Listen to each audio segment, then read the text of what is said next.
This is such an important movement that you all have begun. And I really look forward to the good work that a strong, organized coalition of Virginia Latinos and allies can do together to move the ball forward on issues that we all care about. If it's anything I've learned in public office, it is that movements that are organized and committed and engaged are the ones that get results. And I think this organization, this summit, are huge steps forward. It's an outstanding group of leaders. As I look around the room, many of you I've had the privilege of working with before. Some of you are new friends I'm seeing for the first time. And I look forward to working hard with all of you.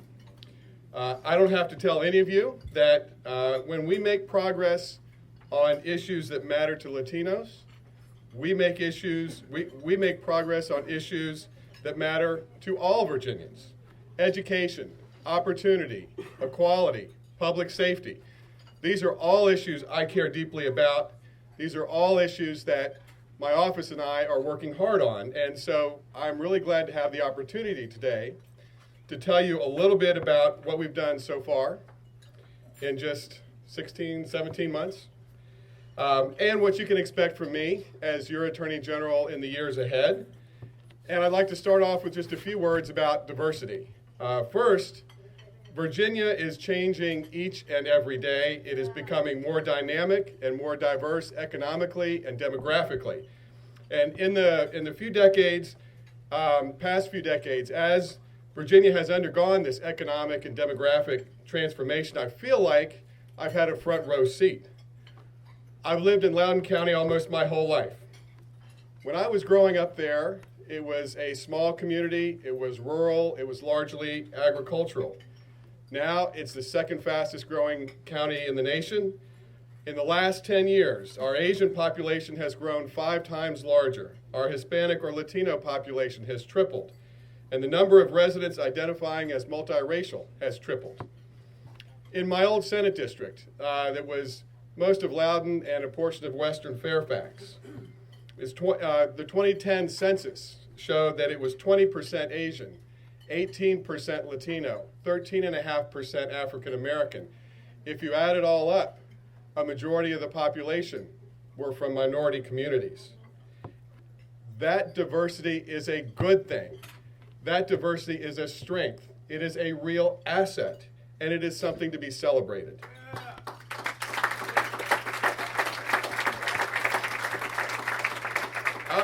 Our Virginia family has become bigger and more inclusive than we ever could have imagined. And if Virginia is going to remain a competitive and attractive place for businesses and talented workers, we must embrace this transformation.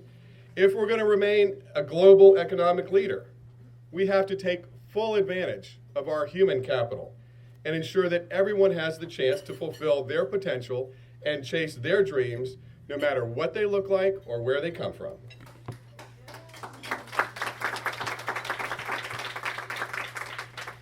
I am proud that Virginia now welcomes these smart, talented, hardworking young people into our economy and our society. And instead of putting a stop sign at the end of 12th grade, we are now extending an affordable education to these students. It's what the law requires, it makes economic sense, and it is the right thing to do.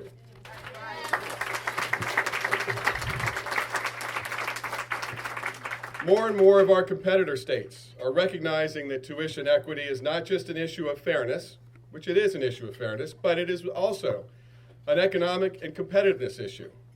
And they recognize that investments made in a state's workforce pay dividends, and now Virginia is recognizing that fact as well. And when you meet these young people, you just can't help but to be impressed. And I really think that is a lot of what has helped us turn the corner on this issue. Now, back in January, and Delegate Lopez will remember, back in January when the legislature was pushing measures to try to strip away in-state tuition from Dreamers. And I said those legislators who think that's a good idea need to meet some of these kids and realize how extraordinary they are. realize that these are exactly the kind of kids we should throw our arms around. Young people like Diana Torres and Jackie Cortez Nava and Juan De La Rosa and others who were so brave to share their stories with the legislature when tuition equity was under attack. Now, I can't tell you what it's meant to me to meet some of these kids, dozens of whom are now at school at in-state rates, and hear what it has meant to them. You know, Walter talked a little bit about that announcement at the Northern Virginia Community College. I will never forget it. I will never forget it.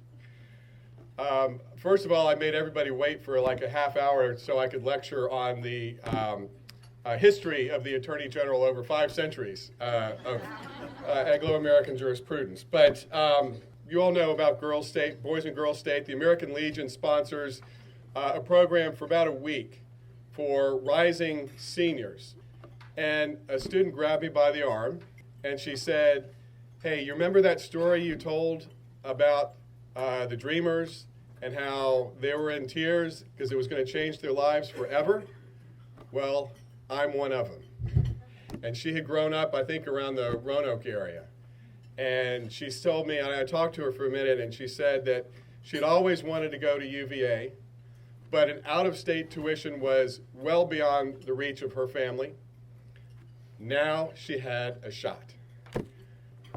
Immigration has been a source of economic, cultural, and social benefit to the Commonwealth for more than 400 years. And while we are all waiting on Congress to enact long overdue comprehensive immigration reform, the President has offered lawful, reasonable steps that will boost our economy, keep families intact, promote public safety by removing criminals and increasing trust between law enforcement and communities. And these reforms can offer additional benefits to our Commonwealth, and we believe they should be allowed to move forward. Well, the case is currently working its way through the Fifth Circuit. I know it's going to be a tough fight, but we're going to be watching it closely, and along the way, we're going to be telling Virginia's story.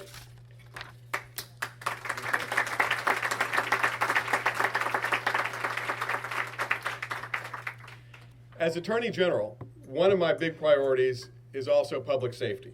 And I want to bring new thinking and new ideas and resources to promote safe and successful communities all across the Commonwealth. And that's why I issued the official opinion last year to clarify that undocumented immigrants cannot be held in our jails simply because of an ICE detainer. And we recognize the same thing that a number of other states, federal courts, and even ICE itself has recognized that an ICE detainer is a request, and it's just that. It doesn't give local law enforcement any legal authority to hold someone if they are otherwise eligible for release.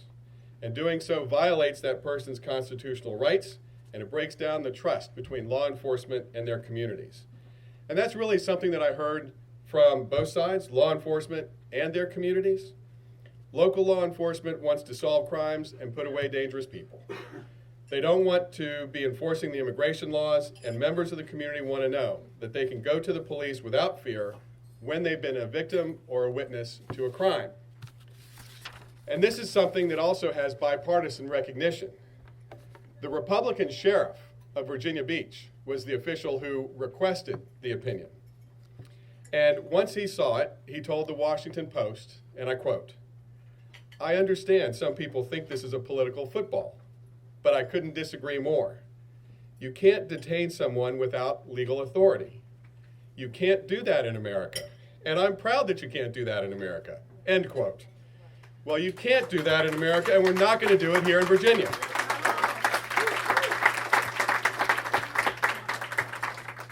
In the actions that we've taken over the last year and a half, and in those that we're going to take in the years ahead, I hope that Virginians see they have an Attorney General who will stand up for them and to fight to ensure that justice, equality, and opportunity are more broadly shared all across our Commonwealth. So what's ahead? How do we keep moving forward on issues that matter to us? How do we ensure that every child in Virginia, white, black, Asian, Hispanic, boy, or girl, has the chance to succeed? To me, it all starts with education. In 2020, 65% of all jobs in America are going to require some kind of post-secondary degree or certification. And also in 2020, if we continue on our present track, we will be 5 million college-age workers short. 5 million. We are currently 5th in the world in educational attainment, behind Singapore, Korea, and a few other countries. And the only reason that we're not a lot lower is because our older workers have such a higher level of education attainment relative to the rest of the world. So if you look at just the age cohort between 25 and 34, we fall to 12th in the world. And that tells me we have a lot of work to do nationally. Now in Virginia, we start from a pretty good place. Perhaps not the best yet, but good. Most of our students are scoring at or about the national average. But there are some areas of concern. First of all, we have a huge minority and income achievement gap. It is huge. It's about 30%, depending on the age, grade, and subject that you're looking at. Somewhere between 20 and 30% income and minority achievement gap, including for Latino students. We cannot succeed as a Commonwealth if we are letting whole groups of children in school fall behind. We have to do what is necessary to make sure that income and ethnicity do not determine a child's success.